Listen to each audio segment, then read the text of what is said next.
Area of a leaf.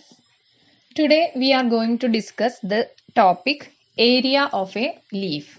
I welcome all of you to this YouTube channel and our class is Standard 8 Physics.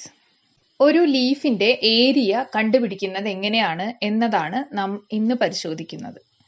Let us find out the area of the leaf. Take the leaf and place it on a graph paper and trace the outer edges using a pencil. First, we have to take the leaf and place it on a graph paper and trace the outer edges using a pencil. ആദ്യം നമുക്ക് ഏതൊരു ലീഫിന്റെ area വേണമെങ്കിലും ഈ രീതിയിൽ കണ്ടുപിടിക്കാം.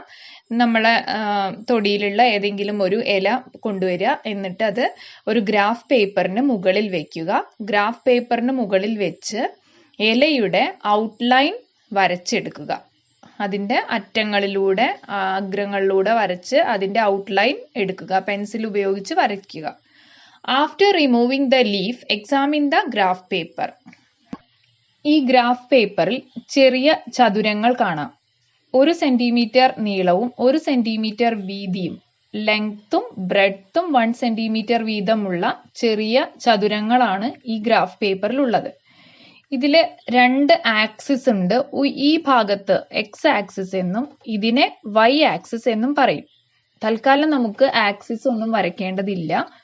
പകരം ഒരു ഇല ഇതുപോലെ ഗ്രാഫ് പേപ്പറിൽ വെക്കുക, എന്നിട്ട് ഇതിന്റെ ഔട്ട്ലൈൻ വരയ്ക്കുക, പെൻസിൽ ഉപയോഗിച്ച് വരയ്ക്കുക. ഇനി ഈ ഇലയുടെ ഉൾഭാഗത്ത് ഇലയുടെ ഏരിയയാണ് നമുക്ക് കാണേണ്ടത്. അപ്പോൾ ഇലയുടെ ഉൾഭാഗത്ത് മുഴുവനായോ അല്ലെങ്കിൽ പകുതിയിലേറെയോ പകുതിയിൽ കൂടുതലോ ആയി എത്ര സ്ക്വയേഴ്സ് ഉണ്ട് എന്ന് നമ്മൾ എണ്ണണം. നമുക്ക് we have to count the number of squares with full and the squares that are either half or greater than half are to be found out. For this, now let us put dot in the full squares. 1, 2, 3, 4, 5, 6, 7, 8, 9, 10, 11, 12, 13, 14, 15, 16, 17, 18, 19, 20, 21, 22, 23. 23 squares are fully inside the leaf. Now, how many spheres are there with half or greater than half? പകുതിയോ അതിൽ കൂടുതലോ ഇലയുടെ ഭാഗം cover ചെയ്തിട്ടുള്ള ചതുരങ്ങൾ, അതാണ് ഇനി എണ്ണേണ്ടത്. അപ്പോൾ ഇവിടെ 23 കഴിഞ്ഞു. 1, 2, 3, 4, 5, 6, 7, 8, 9, 10. There are 10 squares greater or equal to half. So we have to add these two numbers to get the area of the leaf.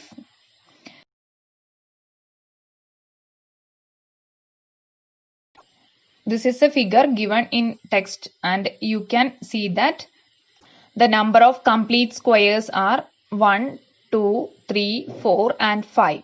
5 complete squares. Number of squares having half or more are 1, 2, 3. 3. Therefore, the total number of squares is 8. You can write approximate area of the leaf as 8 centimeter square.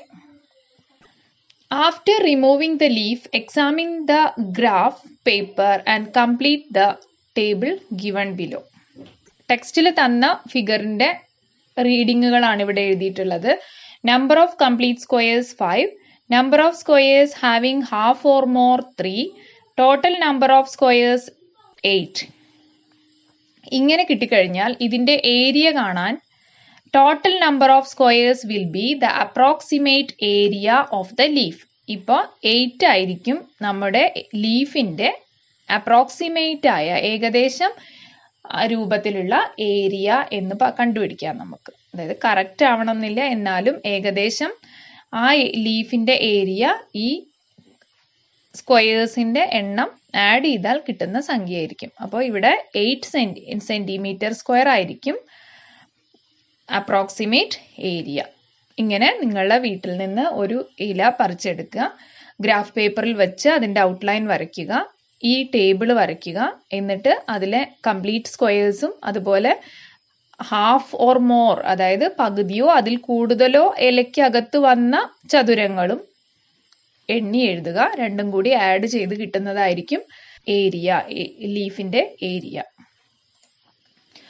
Now the next topic is volume. What is volume?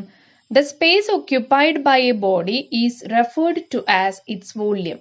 ഒരു വസ്തുവിനെ, ഒരു ബോഡിക്ക് occupy ചെയ്യാൻ വേണ്ട സ്പേസിനെയാണ് volume എന്ന് പറയുന്നത്. അതായത് ഒരു വസ്തുവിന് സ്ഥിതി ചെയ്യാൻ ആവശ്യമായ സ്ഥലം, അതാണ് volume. The space occupied by a body is called its volume. Volume can be calculated using the equation length into breadth into height. This is the equation suitable for a rectangle. The unit of volume is cubic meter. Since we have seen that the length, breadth and height all have meter as their SI unit, and therefore the volume has meter into meter into meter, and its unit will be meter cube or cubic meter. Now let us solve a problem. What is the volume of a block of length 0.2 meter, breadth 0.01 meter and height 0.05 meter? First, you have to write the data given. ഇവിടെ തന്നിട്ടുള്ള കാര്യങ്ങൾ എന്തൊക്കെയാണ്? Volume ആണ് കാണേണ്ടത്. Length, breadth, height, ഇത് മൂന്നും തന്നിട്ടുണ്ട്. Length L. Length is represented by the letter L. L കൊണ്ടാണ് ലെങ്തിനെ സൂചിപ്പിക്കാറുള്ളത്. L is equal to 0.2 meter. Breadth is equal to 0.01 meter. And height is equal to 0.05 meter. Now, volume can be calculated using the equation length into breadth into height. Let us substitute these values 0.2 into 0.1 into 0.05. And we have to multiply these three numbers. First, multiply the നമ്പേഴ്സിനെ ആദ്യം multiply ചെയ്യാം. 2, 1, 5, 2, 1, 5. ഇത് multiply ചെയ്താൽ നമുക്ക് 2 into 1, 2, 2 into 5, 10 answer കിട്ടും. അതിനുശേഷം എത്ര decimal place ഉണ്ട് എന്ന് നോക്കണം. ഇവിടെ രണ്ട് ഡെസിമൽ പ്ലേസ് ഉണ്ട്. 0.05 എന്നതിൽ 2 ഡെസിമൽ പ്ലേസ്, ഇവിടെയും 2 ഡെസിമൽ പ്ലേസ്, ഫസ്റ്റ് 0.2ൽ 1 ഡെസിമൽ പ്ലേസ്. ടോട്ടൽ 5 പ്ലേസസ് ഉണ്ട്. അതുകൊണ്ട് ആൻസർ എന്ത് വരും? 10ന് 2 സ്ഥാനങ്ങളേ ഉള്ളൂ, അത് 5 ആക്കി മാറ്റിയിട്ട് വേണം നമുക്ക് ആൻസർ എഴുതാൻ. അപ്പോൾ നമ്മൾ 10ന്റെ മുന്നിൽ 3 സീറോയും കൂടി ആഡ് ചെയ്തിട്ട് 0.00010 മീറ്റർ ക്യൂബ് എന്ന് നമുക്ക് ആൻസർ കിട്ടും.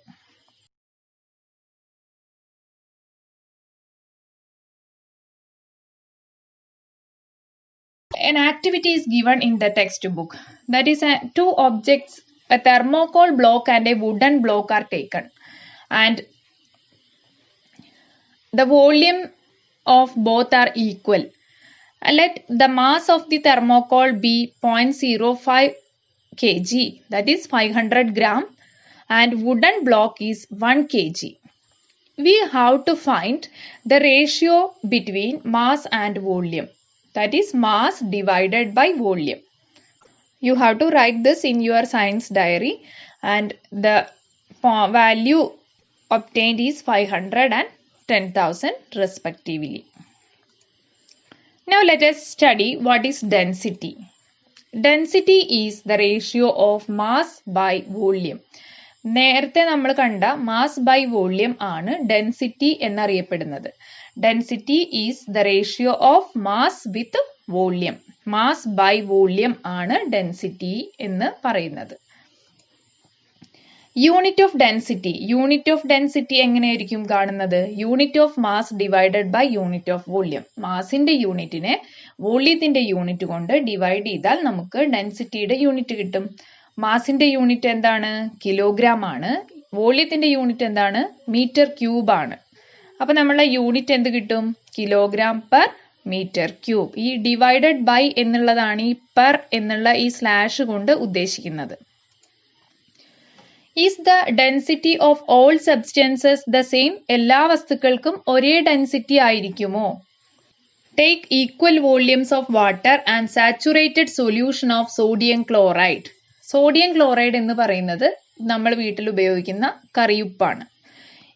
സോഡിയം ക്ലോറൈഡിന്റെ സാച്ചുറേറ്റഡ് സൊല്യൂഷൻ, ഒരുപാട് സോഡിയം ക്ലോറൈഡ് അല്ലെങ്കിൽ ഉപ്പ് ലയിപ്പിച്ച് ചേർത്ത സൊല്യൂഷനെയാണ് സാച്ചുറേറ്റഡ് സൊല്യൂഷൻ എന്ന് പറയുന്നത്. സാച്ചുറേറ്റഡ് സൊല്യൂഷൻ എന്ന് പറഞ്ഞാൽ ഇനി നമ്മൾ എടുത്ത വെള്ളത്തിൽ ആഡ് ചെയ്യാവുന്ന ഇതിന്റെ പരമാവധി സോൾട്ട് അതിൽ ചേർന്ന് കഴിഞ്ഞു. ഇനി കൂടുതൽ ഉപ്പ് ചേർക്കാൻ നമുക്ക് സാധിക്കില്ല. ഇനി ഉപ്പ് ചേർത്ത് കഴിഞ്ഞാൽ അത് അലിയാതെ അതിൽ അടിഞ്ഞു കിടക്കുന്നതായിട്ട് കാണാൻ പറ്റും. അങ്ങനെയുള്ള സൊല്യൂഷനെയാണ് സാച്ചുറേറ്റഡ് സൊല്യൂഷൻ എന്ന് പറയുന്നത്. ധാരാളം ഉപ്പ് ചേർത്ത സൊല്യൂഷൻ, അതാണ് സാച്ചുറേറ്റഡ് സൊല്യൂഷൻ. ഈ സാച്ചുറേറ്റഡ് സൊല്യൂഷൻ ഓഫ് സോഡിയം ക്ലോറൈഡിന്റെ വേറൊരു പേരാണ് brine solution. BRINE, brine solution. രണ്ടും ഒരേ അളവിൽ ഈക്വൽ വോള്യമാണ് വാട്ടറും അതുപോലെ ബ്രൈൻ സൊല്യൂഷനും രണ്ട് ജാറുകളിലായിട്ട് എടുത്തിട്ടുള്ളത്. Fill it slightly less than half of their volumes. Fill it slightly less than half of their volumes. നമ്മൾ എടുത്തിട്ടുള്ള മാക്സിമം എത്ര വോള്യമാണോ അതിൽ കൊള്ളുന്നത് അതിന്റെ ഹാഫ് വെള്ളവും അതുപോലെ ഹാഫ് ഭാഗം രണ്ടാമത്തെ ജാറിൽ ബ്രൈൻ സൊല്യൂഷനും എടുക്കുക. Then puttu an egg first in water and then in the brine solution. രണ്ടിലും ഒരു എഗ് പ്ലേസ് ചെയ്ത് നോക്കുക. നമുക്ക് എന്താണ് ഒബ്സർവ് ചെയ്യാൻ സാധിക്കുന്നത്? What is your observation? We can see that in water the egg sinks and in brine solution the egg floats. Conclusion: it is due to the difference in the mass of the substance having the same volume or density that water floats above the brine solution. Mass കൂടുതലായതുകൊണ്ട് brine സൊല്യൂഷന്റെ density വാട്ടറിനേക്കാൾ കൂടുതലായിരിക്കും. ഇനി ഈ experiment തന്നെ വേറൊരു രീതിയിൽ ചെയ്യാൻ പോവുകയാണ്. അതായത് add artificial yellow and red food colour to the brine solution and water respectively. Yellow food കളറും റെഡ് ഫുഡ് കളറും നമ്മൾ ഈ രണ്ട് സൊല്യൂഷനിലേക്ക് ചേർക്കാൻ പോവുകയാണ്. Stir them well. ഇത് രണ്ടും കളർ ചേർത്ത് രണ്ട് ജാറുകളും നന്നായി സ്റ്റെയർ ചെയ്യുക, ഇളക്കുക. Slowly pour the red coloured water into the brine solution. Red colour ചേർത്തിട്ടുള്ള ഓർഡിനറി വാട്ടറിനെ ബ്രൈൻ സൊല്യൂഷനിലേക്ക് സാവധാനം ഒഴിക്കുക. What is our observation? We can see that the red colored water is in the top and the brine water is seen at the bottom, and the egg is seen at the top of brine water and below that of water. Which colored solution is seen above? The red colored water is seen above. Which solution has the higher density, yellow brine solution or red colored solution? The yellow brine solution will have higher density. So it is found at the bottom. Wow, what is our conclusion? It is due to the difference in the mass of the substance having the same volume or density that water floats above the brine solution. It is due to the difference in density that water floats above the brine solution. Now let us do another experiment. Take kerosene in 1 jar instead of salt solution and pour water into it. Observation. You can see kerosene floats over water. Kerosene floats over water is the observation. Now you can answer the question. If petrol, diesel, etc. catches fire, one should never try to extinguish it using water. Why? Petrol, diesel തുടങ്ങിയവയ്ക്ക് തീ പിടിച്ചാൽ നമ്മൾ ഒരിക്കലും അത് water ഉപയോഗിച്ച് കെടുത്താൻ കഴിയില്ല. എന്തുകൊണ്ടാണ്? Answer എന്താണ്?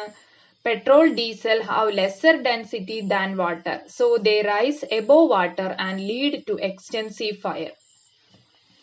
പെട്രോളും ഡീസലും ഡെൻസിറ്റി കുറഞ്ഞവയായതുകൊണ്ട് നമ്മൾ വെള്ളം ഒഴിച്ച് കെടുത്താൻ നോക്കിയാൽ, എക്സ്റ്റിങ്ക്യൂഷ് ചെയ്യാൻ ശ്രമിച്ചാൽ എന്ത് സംഭവിക്കും? നമ്മൾ ഒഴിച്ച വെള്ളത്തിന്റെ മുകൾ ഭാഗത്തായി ഈ എണ്ണയും പെട്രോളും ഡീസലും എല്ലാം പരന്നു വരും, മുകളിൽ പൊങ്ങി വരും.